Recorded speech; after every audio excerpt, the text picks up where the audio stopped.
Start करते हैं question number 16 के साथ में। Teacher can address need of specially in an inclusive classroom by. एक शिक्षक एक समावेशी कक्षा में विशेष योग्यता वर्ग वाले अधिगमकर्ताओं की आवश्यकताओं को किस प्रकार बता सकता है। ऑब्वियसली उनके स्पेसिफिक लर्निंग के तरीके से, यानी कि प्रत्येक विद्यार्थी के अधिगम में सशक्त पक्षों एवं कमजोरियों के विश्लेषण के आधार पर विशिष्ट अधिगम उद्देश्यों को विकसित करना। Teacher can encourage creative learner in her classroom by. एक शिक्षिका अपनी कक्षा में सृजनात्मक विद्यार्थियों को किस प्रकार प्रोत्साहित कर सकती है। और encouraging multiple perspective and appreciating original ideas. बिल्कुल सही बात है। उनके अनेक परिपक्षों को प्रोत्साहित करके और उनके मूल विचारों को महत्व देके। ठीक है। डाइवर्जेंट थिंकिंग को डिस्करेज करना गलत है। कॉन्वर्जेंट थिंकिंग तो अपने आप में ही गलत है। और फिर आपने अगर विद्यार्थियों को जोखिम लेने एवं चुनौतियों के सामने पहले से ही हतोत्साहित कर रखा है तो ये भी तो अपनी, आप पता है आपको इसमें कोई कॉन्सेप्ट लगाना ही नहीं है, आपको खाली इसमें नेगेटिव वर्ड और पॉजिटिव वर्ड मालूम होने चाहिए, आप अपने आंसर पे आराम से पहुंच जाएंगे। विच of the following factor support meaningful learning in the classroom. निम्नलिखित में से कौन सा कार्य कक्षा में सार्थक अधिगम का पक्ष लेता है। तो शोइंग जेन्युइन इंटरेस्ट, ठीक है, विषय वस्तु तथा बच्चों के संपूर्ण कुशल क्षेम एवं अधिगम के प्रति सच्चा सरोकार रखना। Showing genuine interest in the content matter and having concern for children's overall well being and learning. Only negative है, रिवॉर्ड करना निगेटिव है। और इंक्रीजिंग नंबर ऑफ टेस्ट नहीं, ऐसा थोड़ी कर सकते हैं आपके बच्चों के परीक्षाएं लेना बढ़ा दिया कि ऐसा करते हैं। अभी तक हम 2 टेस्ट लेते थे, अब हम 6 टेस्ट लेंगे, पता चले बच्चा और डर के हमारे स्कूल ना आए। An example of effective problem solving strategies. निम्नलिखित में से कौन सा प्रभावशाली समस्या समाधान की एक रणनीति का उदाहरण है। नॉट पेइंग अटेंशन तो नहीं हो सकता है। फिक्स्डनेस तो नेगेटिव है। गेटिंग स्टक वन वे, ऐसा थोड़ी है कि आप एक प्रॉब्लम को एक ही तरीके से सॉल्व कर सकते हैं। Means and analysis, dividing the problem into number of सब गोल्स। ठीक है। पूरा 2019 का पेपर पूरा का पूरा आपका पॉजिटिव और नेगेटिव कीवर्ड्स के ऊपर ही बेस्ड है। विच of the following is not an effective strategy for teaching learning. निम्नलिखित में से कौन सा शिक्षण अधिगम के लिए प्रभावशाली प्रणाली नहीं है। नहीं है, पूछा आपसे क्वेश्चन आपका निगेटिव है तो दिए गए ज्ञान को दोहराना। मैंने आप लोगों को अभी बताया ना कि दोहराना जो है वो अपने आप में कैसा है, नेगेटिव शब्द है। ठीक है। ऑप्शन नंबर डी आपका सही होगा। How can teacher deal with children who are non attentive in the classroom. मतलब शिक्षक कक्षा में पढ़ने में ध्यान ना देने वाले बच्चों को किस प्रकार का बर्ताव कर सकते हैं। Talk to them, find out response in their disinterest. मतलब कि आप उनसे बात करके ये बात का पता लगा सकते हैं, जांच पड़ताल कर सकते हैं बच्चों से बात करके कि भाई तुमको पढ़ने में इंटरेस्ट क्यों नहीं आ रहा है। ठीक है। जैसे हो सकता है कभी कभी टीचर बहुत कुछ बोलती है जो हमें समझ में ही नहीं आता है। Constructivist approach suggest that dash is crucial for constructing knowledge. संरचनावादी उपागम बताता है कि डैश संज्ञान की संरचना के लिए अत्यंत आवश्यक है। तो जो विद्यार्थी है उसका पूर्व ज्ञान। ठीक है। तीनों ही शब्द अपने आप में निगेटिव दिए गए हैं। अनुबंधन, दंड, यंत्रवद यानी कि road memorisation.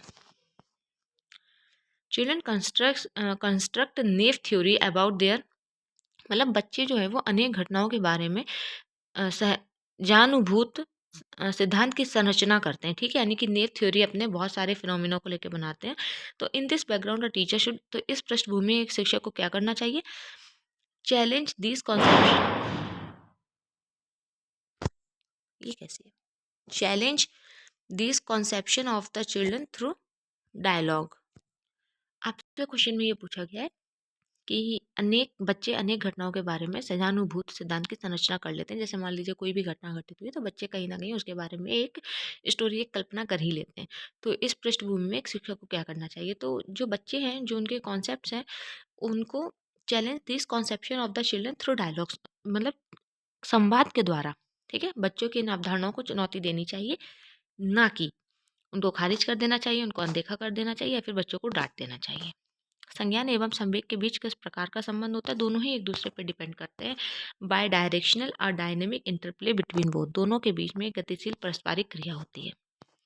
Which of the following factor affect learning. आपको बताना है कि निम्न में से कौन सा कारक अधिगम को प्रभावित करता है। इंटरेस्ट ऑफ स्टूडेंट, बिल्कुल सही बात है। इमोशनल हेल्थ, बिल्कुल सही बात है। Pedological study, social and cultural context of the student, बिल्कुल सही बात है। आपको ऑप्शन नंबर डी जो है वो बिल्कुल सही है। होप सो कि आप लोगों की ये क्लास बहुत ज़्यादा भागती हुई नजर नहीं आ रही होगी, क्योंकि मुझे ये लगता है कि देखो आंसर आपको बताना है, प्रैक्टिस आपने कर ही रखी है, ओवरऑल आप कर भी रहे हैं। अगर आप प्रैक्टिस भी कर रहे हैं तो भी ठीक है। ये लगभग हमारी 15 या 16 क्लास होने वाली है, तो हम लोगों ने काफ़ी सारे क्वेश्चंस की प्रैक्टिस की है। ठीक है। तो कुछ तो वीडियोस ऐसे होना चाहिए जो कि आप, हाँ ठीक है, सुपर फास्ट तरीके से देख सकते हैं। Dash are an important aspect of the process of meaningful construction of knowledge. निम्नलिखित में से क्या ज्ञान के सार्थक संरचना की प्रक्रिया का एक महत्वपूर्ण पहलू है? Social interaction. Drill negative, reward negative, stimulus response, उद्दीपन प्रतिक्रिया भी नेगेटिव है। इस क्वेश्चन को ध्यान से पढ़ना। क्वेश्चन ध्यान से पढ़ लो, आंसर अपने आप ही समझ में आ जाएगा। जब विद्यार्थी पुरस्कार पाने की इच्छा से बार बार किसी गतिविधि को करने का निर्णय लेता है, ठीक है, मतलब student when student repeatedly engage in an activity to earn reward, जैसे कि एक प्रयोग का नियोजन एवं संचालन करना, such as design and conduct an experiment, जो कि प्रत्यक्ष रूप से उस गतिविधि से संबंध नहीं है और जो कि मतलब डायरेक्टली जो है उससे वो रिलेट भी नहीं करती है, जैसा कि एक स्टार या बैज प्राप्त करना। जैसे कि मान लो बच्चे को कॉपी में एक स्टार बना दिया, ठीक है, कि हाँ ये लो तुमको टीचर ने स्टार दिया, तुमने बहुत अच्छा किया, तो ऐसी स्थिति में क्या संभावना उत्पन्न होती है? Develop materialistic attitude towards learning, अधिगम के प्रति भौतिकवादी अभिवृत्ति का विकास होता है। ठीक है, बच्चा पढ़ने में एंजॉय नहीं कर रहा है, बच्चे को ये है कि मैं कुछ कर दूं जिससे टीचर मुझे एक स्टार दे दे, जो मैं घर जाके कॉपी घर पे मम्मी को दिखा दूं कि देखो मम्मी आज मुझे स्टार मिला है। तो कॉन्सेप्ट ऑफ चाइल्डहुड इस बाल अवस्था की अवधारणा से क्या अभिप्राय है? Social construction according to contemporary socio constructivist theory. Which of the following characterize the period of middle childhood? मध्य बाल अवस्था की निम्न में से कौन सी विशेषताएं हैं? तो ability to think abstractly and use of scientific reason develop, अमूर्त रूप से सोचने तथा वैज्ञानिक तर्क का प्रयोग करने की योग्यता। ऑप्शन नंबर बी आपका सही है। परिवार एवं पास पड़ोस बच्चे के सामाजिकरण की प्राइमरी एजेंसी होते हैं, ठीक है, प्राथमिक एजेंसी होते हैं। मीडिया सेकेंडरी होती है, स्कूल सेकेंडरी होती है। ये थे आपके 30 क्वेश्चन, ठीक है, जो 15 हम लोगों ने फर्स्ट क्लास में किए थे, 15 अभी हम लोगों ने 6 मिनट में कर लिए। इससे सुपर फास्ट तो आपको कहीं कुछ भी नहीं मिलेगा। ठीक है, 2019 दिसंबर का पेपर 2 है ये। ऑल राइट, चलिए मिलते हैं नेक्स्ट क्लास में। Have a great day. Video अच्छा लगता है और लाइक शेयर एंड सब्सक्राइब करना ना भूलें।